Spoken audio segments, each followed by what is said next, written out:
नमस्कार। आज हम जिनकी कहानी पर गहराई से बात करने वाले हैं वो हैं दशरथ मांझी।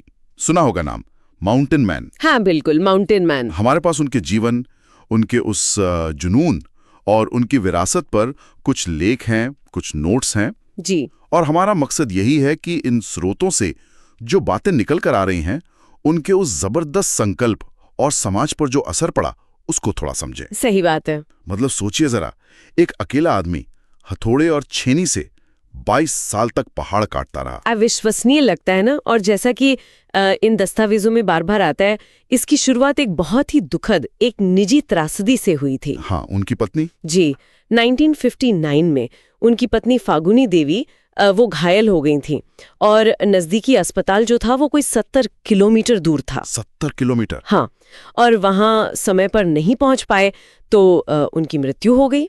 सूत्र यही बताते हैं कि बस यही घटना थी जिसने मांझी को अंदर तक हिला दिया और प्रेरित किया। जाहिर है पत्नी की मौत ने तो झकझोर दिया होगा और जैसा ये लेख बताते हैं उन्होंने ठान लिया फिर कि ये दूरी मिटानी है। बिल्कुल। 1960 से लेके 1982 तक, मतलब पूरे 22 साल अकेले ही? हाँ, वो पहाड़ काटते रहे अकेले। और वो भी औजार क्या थे? औजार? अरे बस वही हथौड़ा, छेनी, फावड़ा। कुछ नोट्स में ये भी जिक्र है कि वो चट्टान तोड़ने के लिए आग और पानी की जो पुरानी तकनीक होती है वो इस्तेमाल करते थे। हाँ, और ये भी सोचिए कि ये सब वो कब करते थे? दिन में खेतों में मजदूरी करने के बाद। हाँ, ये बात भी है। ये उनके अटूट इरादे को दिखाता है और इसका जिक्र लगभग सभी स्रोतों में मिलता है। शुरुआत में तो मुश्किल हुई होगी, लोगों ने क्या कहा? अरे बिल्कुल, जैसा कि बताया गया है, गांव वालों ने पहले तो मजाक उड़ाया, हतोत्साहित किया।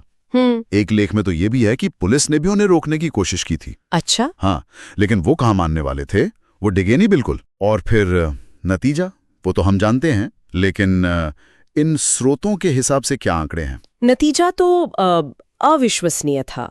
सूत्रों के मुताबिक उन्होंने पहाड़ काटकर 110 मीटर लंबा, 110 मीटर? हाँ, और करीब 30 फीट चौड़ा और 25 फीट गहरा रास्ता बना दिया। ये आंकड़े ही अपने आप में हैरान करने वाले हैं। बिल्कुल। और इसका असर, मतलब जमीनी स्तर पर क्या फर्क पड़ा? असर सीधा था। जैसा रिपोर्ट्स में बताया गया है, गया के अतरी और वजीरगंज ब्लॉक की जो दूरी पहले 70 किलोमीटर थी, हाँ, वो 70 किलोमीटर वाली बात, वो घटकर सिर्फ 15 किलोमीटर रह गई। अरे वाह! सोचिए, लोगों का अस्पताल पहुंचना, बाजार जाना कितना आसान हो गया होगा। ये उनके काम का एकदम सीधा व्यवहारिक असर था। लेकिन पहचान मिलने में वक्त लगा, है ना? 1982 में काम पूरा हुआ तब जाकर शायद। हाँ, काफी समय बाद 1982 में जब काम पूरा हुआ तब जाकर मीडिया का, अधिकारियों का ध्यान गया। एक लेख में जिक्र है कि वो तत्कालीन मुख्यमंत्री नीतीश कुमार जी से भी मिले थे। अच्छा। और बाद में फिर सड़क का नाम दशरथ मांझी पथ रखा गया। और ये भी महत्वपूर्ण है कि 2007 में जब उनका निधन हुआ तो राजकीय सम्मान मिला और 2016 में डाक टिकट भी जारी हुआ उन पर। हाँ, डाक टिकट वाला मुझे याद है। जी, पर पहचान सिर्फ सरकारी नहीं थी। जैसे हमारे नोट्स में है, उन पर डॉक्यूमेंट्री बनी, the man who moved the mountain, 2011 में। हाँ, वो देखी है शायद मैंने। और फिर वो बॉलीवुड फिल्म आई मंझी द माउंटेन मैन 2015 में। उसने तो कहानी को बहुत ज्यादा लोगों तक पहुंचाया। हाँ, नवाजुद्दीन सिद्दीकी थे उसमें। जी, और आमिर खान के शो सत्यमेव जयते में भी उनकी कहानी दिखाई गई थी। तो क्या मतलब ये स्रोत सिर्फ उनके दृढ़ संकल्प की ही बात करते हैं या इसका कोई और मतलब भी निकाला गया है? जैसे कहीं पढ़ा था दलित संघर्ष या सरकारी उपेक्षा, इस नजरिए से भी देखा गया? हाँ, कई विश्लेषण इसे उस नजरिए से भी देखते हैं। बिल्कुल। कुछ स्रोत तो इसकी तुलना शाहजहां के ताजमहल से करते हुए इसे प्रेम का स्मारक भी कहते हैं। अच्छा, प्रेम का स्मारक? हाँ, तो ये दिखाता है कि कहानी की कई परतें हैं। और सबसे बड़ी बात, जैसा कुछ रिपोर्ट्स बताती हैं, आज भी गांव वाले उनके बनाए रास्ते का इस्तेमाल करते हैं स्कूल, अस्पताल, बाजार जाने के लिए। मतलब विरासत जिंदा है। बिल्कुल। उनकी याद में कार्यक्रम होते हैं, मांझी महोत्सव, एक ट्रस्ट भी उनके विजन पर काम कर रहा है। लेकिन इन स्रोतों में एक दुखद पहलू भी उभरता है ना? हाँ। मतलब इतनी शोहरत, इतनी पहचान मिली, हाँ, पर उनके परिवार की आर्थिक स्थिति। हाँ, ये एक बहुत महत्वपूर्ण और दुखद पहलू है जिस पर कई लेख ध्यान दिलाते हैं। ये विडंबना है कि इतनी प्रसिद्धि के बावजूद मांझी खुद और उनका परिवार वो गरीबी में ही रहे। कुछ रिपोर्ट्स में तो ये भी आरोप है कि फिल्म बनाने वालों ने उन्हें कथित तौर पर बहुत मामूली रकम दी सिर्फ 50,000 रुपए जैसी बात है। बस और अरे उनकी वंशज आज भी मतलब मजदूरी ही कर रहे हैं।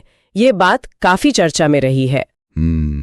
तो इन सब स्रोतों से गुजरकर ये समझ में आता है कि कैसे एक इंसान का जुनून, एक व्यक्तिगत क्षति, उसे पहाड़ तोड़ने जैसा असंभव काम करने पर मजबूर कर सकती है। हाँ दशरथ मांझी ने अपने समुदाय के लिए रास्ता खोला, पहचान पाई, सम्मान मिला। हाँ लेकिन व्यवस्था शायद उनके परिवार तक उस सम्मान का जो वास्तविक लाभ पहुंचना चाहिए था, वो नहीं पहुंचा सकी। बिल्कुल।